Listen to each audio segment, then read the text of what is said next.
నేను దేవులపల్లి అమర్. అమలాపురం సుబ్బారావు, శ్రీకాకుళంలో సాంబశివుడు, కర్నూలులో గోవిందరెడ్డి, విజయనగరంలో వెంకట్రావు. ఈ పేర్లు ఎందుకు చదువుతున్నాను అనుకుంటున్నారేమో. వీళ్ళందరి భూములు ఆంధ్రప్రదేశ్ ముఖ్యమంత్రి వైఎస్ జగన్మోహన్ రెడ్డి లాగేసుకున్నాడు. ఇవాళ ఈనాడు దినపత్రిక కనుక మీరు తీసుకున్నట్టయితే మొదటి పేజీలో ఫస్ట్ లీడ్ బ్యానర్ అంటాం, banner story, first lead story. మొత్తం మీ భూములు మీవి కాదు, మీ భూములు జగన్మోహన్ రెడ్డి తీసేసుకుంటున్నాడు మొత్తం. అమలాపురంలో ఈ సుబ్బారావు ఎవరో, శ్రీకాకుళంలో ఈ సాంబశివుడు ఎవరో, కర్నూలులో ఈ గోవిందరెడ్డి ఎవరో, విజయనగరంలో ఈ వెంకటరావు ఎవరో వివరాలు ఏముండవు. కానీ వాళ్ళ పేర్లు ఊళ్ళు రాసేసి మొత్తం భూములన్నింటినీ, ఆ రాష్ట్రంలో ఉన్న భూములన్నింటినీ, ఆంధ్రప్రదేశ్ రాష్ట్రంలో ఉన్న భూములన్నింటినీ కూడా తాను తీసేసుకోవడం కోసం Jaganmohan Reddy land titling act తెచ్చినాడు అని చెప్పడానికి మొదటి పేజీ నుంచి మొదలుపెట్టి 6వ పేజీలో సగం పేజీ దాకా ఒక ఈనాడు పరిస్థితే కాదు, ఆంధ్రజ్యోతి పరిస్థితి అదే. చంద్రబాబు నాయుడును ఎప్పుడెప్పుడు ఎట్లా ఏ మార్గంలోనే సరే గద్దె మీద కూర్చోబెడదాం అని తాలాడిపోతున్న రామోజీరావు, రాధాకృష్ణ, బిఆర్ నాయుడు వగైరా వగైరా వగైరాలంతా తెగ బాధపడిపోతున్నారు. సరిగ్గా ఇంకా 9 రోజులు లేదు పోలింగ్కి, మధ్యలో 8 రోజులే. ఈ 8 రోజులైనా నిజాయితీగా గతంలో తాము ఏం చేశాము, లేదా ముందు ఏం చేయబోతున్నామో, ఏం చేయాలనుకుంటున్నామో చెప్పుకొని తిరిగితే బాగుండేది. అట్లా కాకుండా అసత్యాలు, అర్ధసత్యాలు, అవాకులు చవాకులు పేజీలు పరిచేస్తున్నారు. ఇవాళ ఈనాడు దినపత్రిక చూస్తేనైతే అసలు ఇది కరపత్రం కంటే కళహీనంగా మారింది అని ఎవరైనా చెప్తారు. మొత్తం 16 పేజీలు ఉంటే 16 పేజీల్లో ఒక క్రీడలకు సంబంధించి, సినిమాకు సంబంధించి, వ్యాపారానికి సంబంధించిన పేజీలు వదిలేస్తే మిగతా పేజీలు అన్నిట్లలో వైఎస్ఆర్ కాంగ్రెస్ పార్టీ ప్రభుత్వం ఆంధ్రప్రదేశ్లో ఎంత దుష్ట పరిపాలన చేస్తుందో చెప్పే ప్రయత్నం చేస్తాం. ఇది జనం నమ్ముతారా?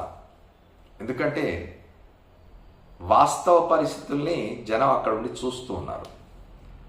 రామోజీరావు హైదరాబాద్ శివార్లలో నిర్మించుకున్న ఆర్ఎఫ్సి అనే సామ్రాజ్యంలో, రామోజీ ఫిలిం సిటీ అనే సామ్రాజ్యంలో కూర్చొని, సామ్రాజ్యంలోని ఒక కొండ మీద కట్టుకున్న ఒక అధునాతన భవంతిలో కూర్చొని ఆయన రాతలన్నీ రాస్తూ ఉన్నాడు. ఎక్కడో జూబ్లీ హిల్స్లో చెరువు ప్రాంతంగా ఉన్న చోట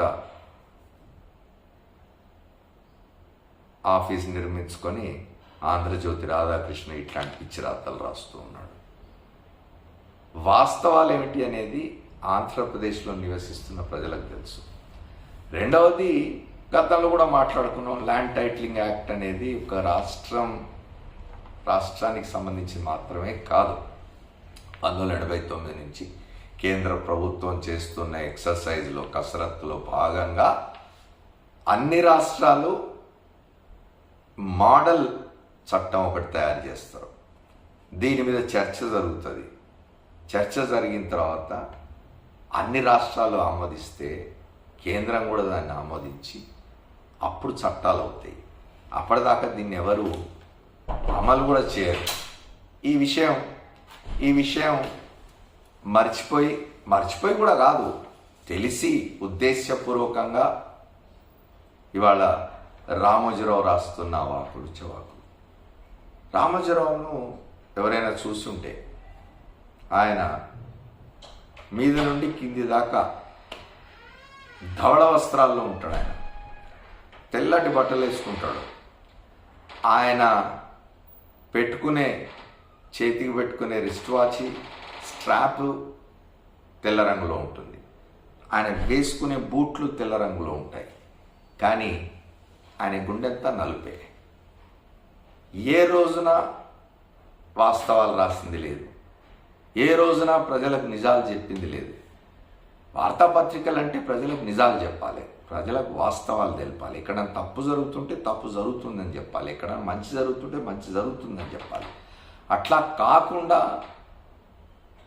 తాను ఎవరినైతే గద్దె మీద కూర్చోబెట్టాలనుకుంటున్నాడో వాళ్ళ ప్రయోజనాల కోసం అని చెప్పి ఇప్పుడు చంద్రబాబు నాయుడు తీసుకొచ్చి అధికారంలో కూర్చోబెట్టాలని తపనతోటి తప్పు మీద తప్పు చేస్తున్నాడు రామోజీరావు. ఇది నష్టం జగన్మోహన్ రెడ్డికో, వైఎస్ఆర్ కాంగ్రెస్ పార్టీకో, ఆంధ్రప్రదేశ్ ప్రభుత్వానికో కాదు. ప్రజలు నిర్ణయించుకొని ఉన్నారు ఎవరికి ఓటేయాలనేది. రేపు ఎన్నికల తర్వాత నష్టం జరిగేది ఈనాడు దినపత్రికకి. 50 ఏళ్ళు పూర్తయినాయి. 1974లో ప్రారంభమైన పత్రిక ఇది, విశాఖపట్నం నుంచి. 50 ఏళ్ళు అంటే ఒక గోల్డెన్ జూబ్లీ చేసుకున్న పత్రికకు పట్టిన దుర్గతి ఇది. రామోజీరావు ఆ పత్రికను ఒక కరపత్రం కంటే కళహీనంగా ఒక టాయిలెట్ పేపర్గా మార్చి దాన్ని ఉచితంగా కూడా పంచిపెడుతున్నారు ఆంధ్రప్రదేశ్లో. మనకు గుర్తుంటే ఉండవల్లి అరుణ్ కుమార్ లోక్సభ సభ్యుడిగా ఉన్నప్పుడు మార్గదర్శి ఫైనాన్షియర్స్ మీద ఒక వివాదం ఏర్పడితే కోర్టుకు పోయినాడు ఆయన.